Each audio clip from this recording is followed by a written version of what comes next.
Halo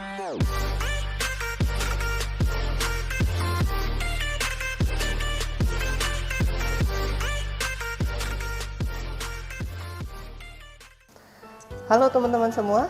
Oke, hari ini kita akan membahas tentang bagaimana sih membuat laporan praktikum atau laporan percobaan dan cara membuat makalah. Nah, tentunya yang namanya laporan dan makalah pasti akan kalian buat ketika kalian misalkan lagi bersekolah dan mendapatkan tugas. Kemudian ada tugas dari guru-guru tertentu yang meminta kalian untuk membuat makalah. Selain itu juga mungkin kalian di sekolah juga melakukan percobaan kan. Kalau kamu berada di jurusan IPA pasti ada namanya praktikum kimia, biologi, fisika, sains gitu ya. Dan biasanya kalian akan diminta untuk membuat praktikum. Apalagi kalau kalian nanti kuliah nanti.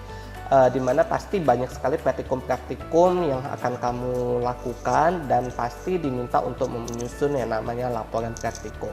Nah, jadi hari ini kita akan membahas apa yang disebut dengan laporan dan makalah, bagaimana cara membuatnya, kemudian nanti kita akan lihat sedikit berdiskusi bagaimana cara menyusunnya dengan baik. Oke, yuk kita mulai.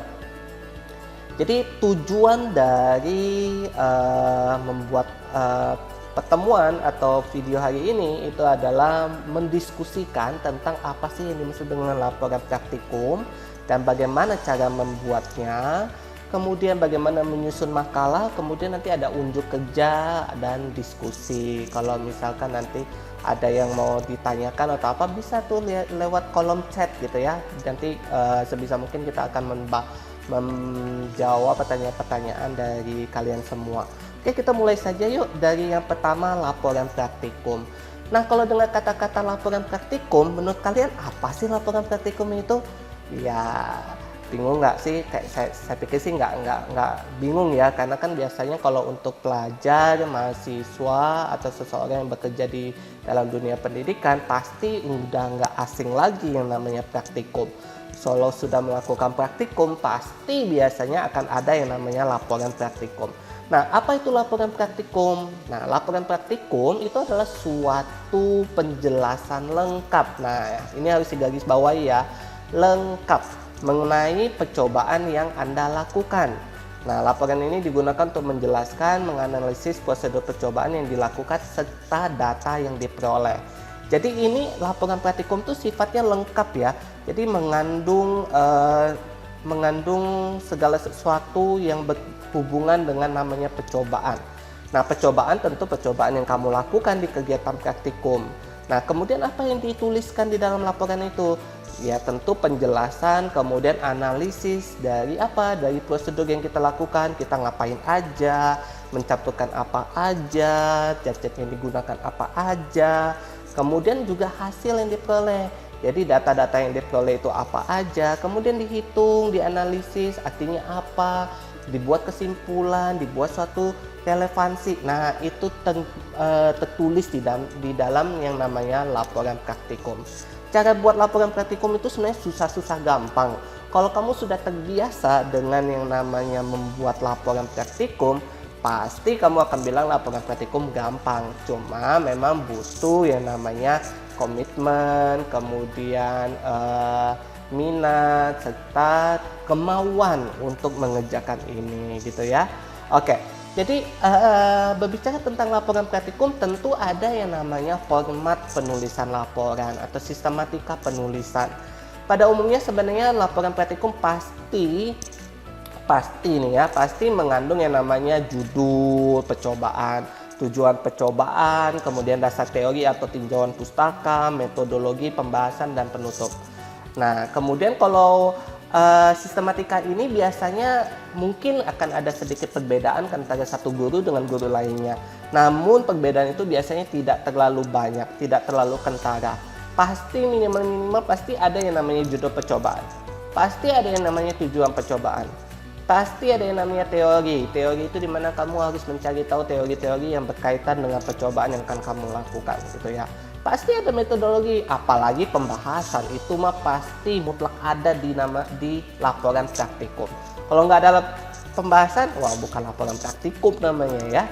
Oke, nah untuk judul, tujuan, dasar teori, dan tinjauan pustaka, kemudian metodologi sebenarnya bisa kamu temukan di tempat yang namanya LKS percobaan yang tentunya sudah dibuatkan oleh gurumu.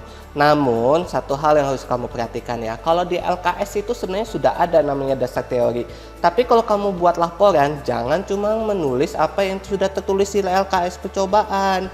Paling tidak, carilah literatur-literatur lain untuk menambahkan dasar teori yang ada. Jadi jangan cuma mengcopy atau menulis ulang aja yang ada di dasar teori LKS percobaan. Nanti kalau kamu lakukan kayak gitu, nanti nilai kamu jelek lagi ya. Oke, nah untuk bagian pembahasan dan penutup, tentu ini harus berdasarkan hasil percobaan yang kamu lakukan.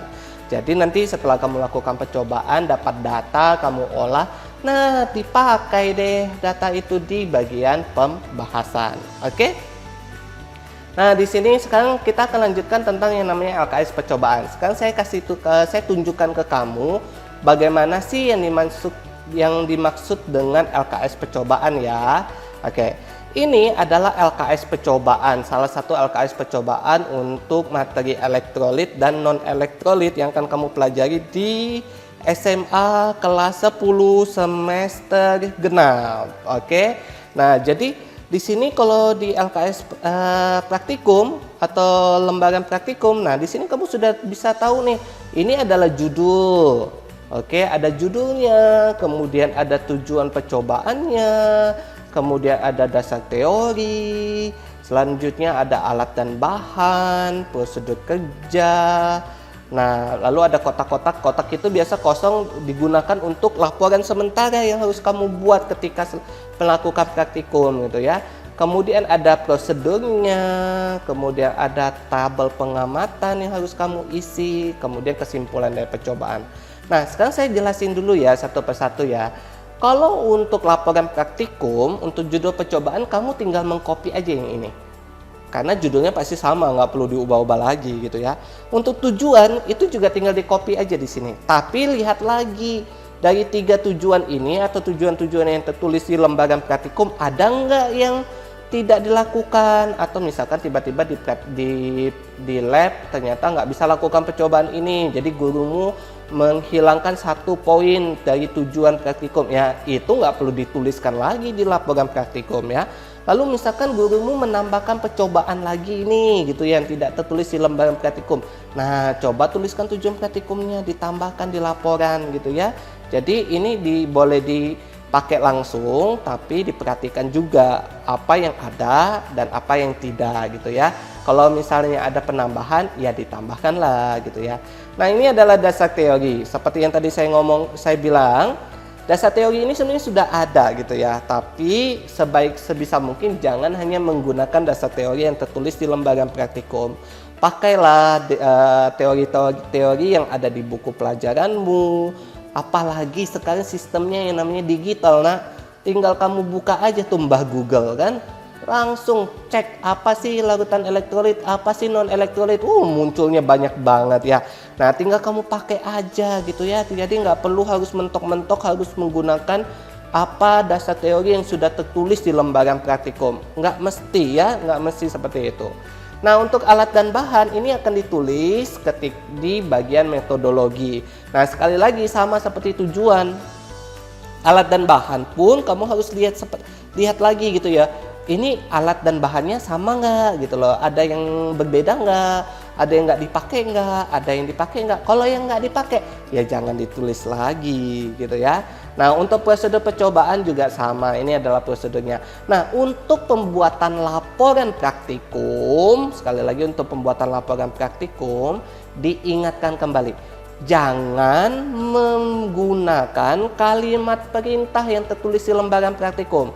Kalau lembaran praktikum itu artinya LKS kerja, artinya guru memberikan suatu instruksi yang tertulis di dalam prosedur sini.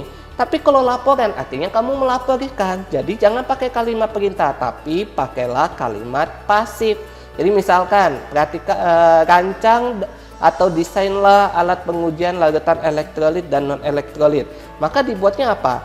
dirancang atau alat pengujian larutan elektrolit dan non-elektrolit dirancang sesuai dengan gambar. Pakai kalimat pasif dengan menggunakan imbuhan di, gitu ya anak-anak ya, atau teman-teman semua. Nah, sama seperti ini, siapkan. Wah, nanti kalau kamu buat pakai kalimat siapkan larutan, artinya apa? Ketika saya baca, wih, kamu perintah-perintah saya siapin larutan. Nah, kan nggak enak kan? Jadi harus dibuat menjadi kalimat pasif. Caranya apa? Disiapkan larutan yang akan diuji. Kan lebih enak. Oh, saya baca, oh kamu tuh menyiapkan, bukan menyuruh saya menyiapkan gitu ya. Memang kamu siapa? Perintah-perintah saya gitu ya. Nah, ketika kamu melakukan praktikum, maka semua data-data dari praktikum kamu atau hasil percobaan kamu harus tulisin di sini nih. Nah, ini nanti digunakan untuk kamu, untuk mengingatkan kamu akan hasil percobaan kamu. Nah, ini nanti dipindahkan di laporan praktikum, di mana di laporan praktikum itu biasanya ada tabel pengamatan. Nah, ini dituliskan di sana. Oke. Selanjutnya, kesimpulan ya, kesimpulan sementara yang bisa kamu ambil dari data praktikum yang sudah kamu peroleh dari percobaan yang kamu lakukan. Nah, sekarang ada pertanyaan nih di ujung nih. Apa sih maksudnya? Nah, pertanyaan ini maksudnya itu adalah biasanya pertanyaan ini diberikan untuk membantu kamu dalam hal melakukan pembahasan. Umumnya teman-teman semua yakin deh, saya juga mengalami yang sama. Ketika membuat laporan terkadang sulit banget ya namanya nyusun pembahasan. Kamu ngomong apa sih di pembahasan? Nah, di sini pertanyaan-pertanyaan ini bisa kamu gunakan untuk membuat pembahasan. Supaya paling enggak ya bantu kamu lah. Berarti gurumu udah baik banget nih kalau udah memberikan pertanyaan-pertanyaan seperti ini. Paling enggak membuat kamu terpikir atau memberikan ide buat kamu untuk membuat pembahasan. Ya paling enggak adalah hal-hal yang seperti ini.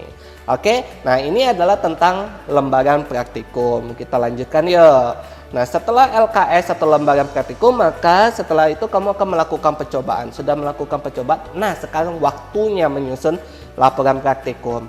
Nah, laporan praktikum sebenarnya bisa dibagi menjadi dua jenis ya anak-anak atau teman-teman semua. Jadi dimana kalau dulu sebelum kita pembelajaran jarak jauh atau PJJ seperti ini, biasanya kamu akan disuruh atau menyusun laporan praktikum dengan menggunakan tulisan tangan.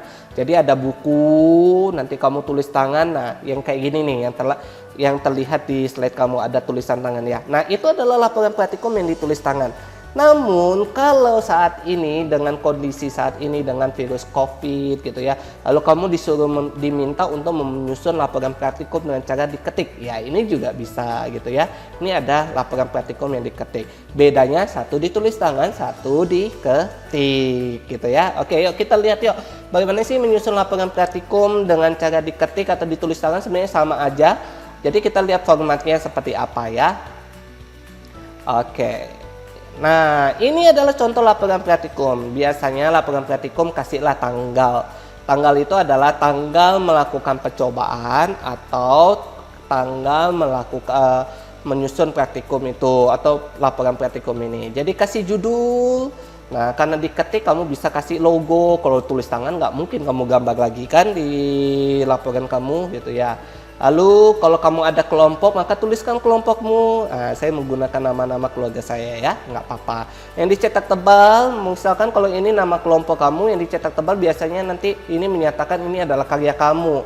Kalau laporan praktikumnya itu dibuat secara individu. Kemudian kasihlah tahun pelajaran. Kemudian kita baru mulai masuk ke yang namanya laporan praktikum. Ini sudah mulai bagian isi ya. Pertama kasihkan judul.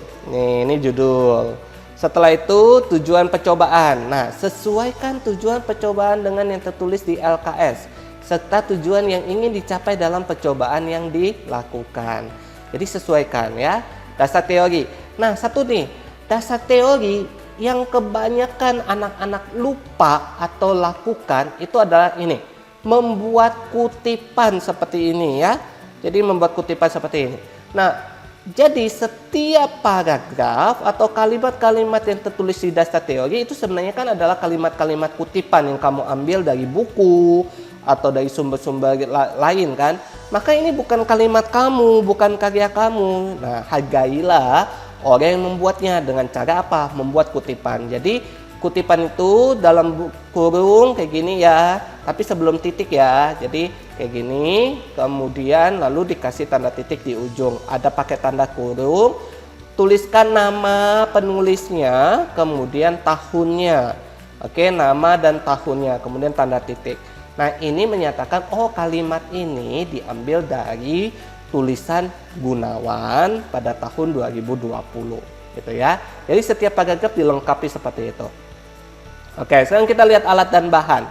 Jangan lupa memasukkan jumlah dan ukuran serta merek alat jika ada. Untuk bahan jangan lupa memasukkan konsentrasi bahan yang digunakan kecuali jika percobaan bersifat kualitatif. Jadi misalkan saya pakai gelas beaker 100 ml. Jangan cuma bilang gelas beaker gitu ya. Lalu kalau bisa dengan jumlahnya juga, berapa jumlah gelas beaker yang dipakai gitu ya. Jadi lengkap. Nah, yang ini juga nih HCl misalkan. HCl-nya 1 molar gitu ya. Kemudian NaCl-nya 1 molar juga gitu. Jadi ada konsentrasinya, jangan cuma ditulis berapa gitu ya. Kecuali kalau sifatnya kualitatif. Sekali lagi kualitatif. Apa sih percobaan kualitatif? Percobaan kualitatif itu artinya percobaan yang tidak terlalu mementingkan yang namanya jumlah atau kuantitas dari bahan-bahan yang digunakan ya. Jadi kalau elektrolit ini termasuk kualitatif. Jadi nggak dikasihkan konsentrasi juga boleh. Nah, prosedur. Nah, kalau prosedur seperti yang tadi saya bilang, jangan lupa mengubah kalimat perintah pada bagian prosedur percobaan di LKS menjadi kalimat pasif dan telah dilakukan ketika ditulis di laporan. Jadi kayak misalkan ini, periksa elektroda. Jadi elektroda diperiksa atau bersihkan elektroda, dibersihkan elektrodanya. Dikeringkan elektrodanya, diambil larutannya, dimasukkan elektrodanya, dinyalakan dan berikutnya ya, dan seterusnya. Oke. Nah, data-data hasil percobaannya tinggal ditulis di tabel. Kalau misalkan ini ada percobaan yang ada hitungan, maka tuliskan hitungan di sini, kemudianlah buatlah pembahasan. Oke, buatlah pembahasan di sini. Oke.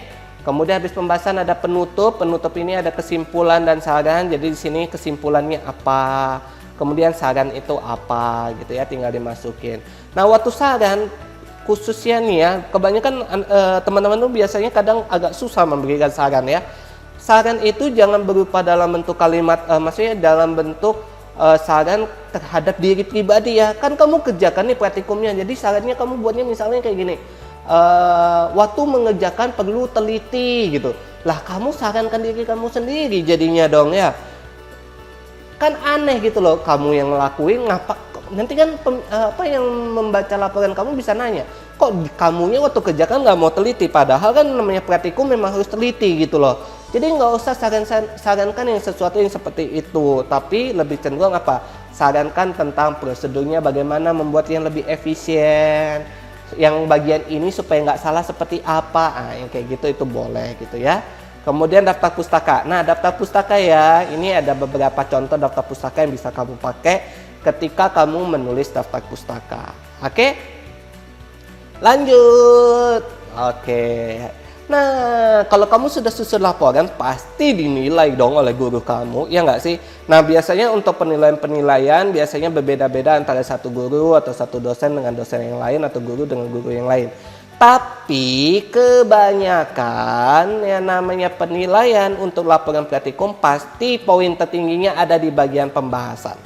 Oke, jadi hati-hati kalau buat pembahasan. Harus benar-benar detail, harus benar-benar lengkap supaya, dan curahkanlah apa yang ada di pikiran kamu dan ide-ide kreatif kamu gitu ya tentang percobaan. Jangan hanya menggunakan kalimat-kalimat buku, itu ketahuan banget kok atau kentara banget kok kalau kamu cuma menggunakan kalimat-kalimat buku ya. Oke, next. Kita lanjut sekarang dengan makalah. Nah, sekarang kalau laporan dengan makalah agak ada bedanya sih. Beda pastinya. Kalau laporan itu kan tentang hasil percobaan. Kalau makalah bias itu adalah uraian tertulis yang dikemukakan untuk mendapatkan pembahasan yang lebih lanjut. Dan makalah biasanya ditulis sebagai sebuah karya tulis yang di dalamnya terdapat buah pemikiran dari penulis gitu ya, ada buah pemikirannya. Jadi ini berdasarkan idemu, kamu mau nulis tentang apa, ada tema tertentu kamu tulis gitu ya. Jadi bukan berdasarkan praktikum gitu ya. Nah, untuk makalah sistematikanya ada halaman judul itu cover lah ya. Ada kata pengantar, ada daftar isi, kemudian ada Di bab 1, ini ada sistem bab ya. Ada bab 1 pendahuluan, bab 2 isi, bab 3 penutup. Nah, bab penutup sama ada kesimpulan saran, bab 2 ada isi, kemudian bab pendahuluan ada latar belakang, rumusan masalah, tujuan penulisan. Daftar pustaka lagi-lagi ya. Oke. Baik. Sebenarnya itu saja untuk materi laporan dan pembuatan makalah. Jadi yang penting kamu sudah harus mengetahui sistematikanya. Nah, sekarang apa sih yang dimaksud dengan latar belakang, rumusan masalah, dan tujuan penulisan? Nah, sebenarnya itu sudah tertulis di dalam buku kamu atau di dalam bahan yang sudah diberikan sebelumnya. Latar belakang tentu itu adalah apa sih yang menyebabkan kamu menulis tentang makalah tentang ini gitu loh ya. Latar belakang dari ide kamu itu apa, itu harus diutarakan di sini. Rumusan masalah yang mau kamu bahas apa aja gitu ya. Tujuan penulisan, kalau yang tadi di laporan itu adalah tujuan percobaan, kalau ini adalah tujuan penulisan. Oke, jadi itu. Lalu di sini ada dasar teori lagi nggak? Nggak ada kalau untuk makalah. Dasar teori nggak ada. Jadi subbab khusus nggak ada. Tapi dasar teori itu bisa kamu masukkan ke dalam namanya bab 2 isi. Sekali lagi namanya isi. Di sini boleh untuk makalah boleh kamu gunakan pendapat ahli, dalam hal ini adalah tulisan-tulisan di buku atau juga tulisan kamu sendiri atau curahan pikiranmu sendiri atau idemu sendiri, itu boleh di sini ya. Jadi silakan saja. Nah, untuk gampangnya membuat makalah nih, kalau kamu sudah punya makalah atau file makalah, kalau makalah biasa umumnya nggak pernah tulis tangan, biasanya diketik gitu ya. Nah, kalau diketik kamu sudah punya filenya. Nah, kalau kamu satu kali buat makalah, untuk makalah berikutnya biasanya sudah gampang tuh. Halaman judul tinggal ubah judulnya aja.